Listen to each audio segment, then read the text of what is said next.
បងប្អូនអរគ្នានេះមក review នំចែកបងប្អូនមើលបាទទៅចែកមើលទេបើចង់ទិញបានណាមីដាស់អីនេះក៏មីដាស់ដែរស្អីខ្លះទេនំច្រើនសិតនំខ្មែរទាំងអស់ប្រហិតនំច្រើននំក្មេងៗបងប្អូនមើលឆ្ងាយមើលចិត្តមើលទៅទៅសិតនំលក់នៅមុខសាលាបាទបងប្អូនវ៉ាដល់ថតឆ្ងាយទៅស្គាល់ច្រើនថតចិត្តទៅមានចិត្តមានមើលតាមសំចប់ឃើញពេញទៀត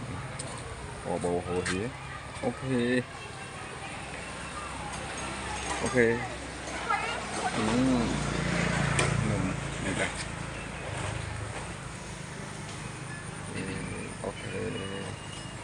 អូខេ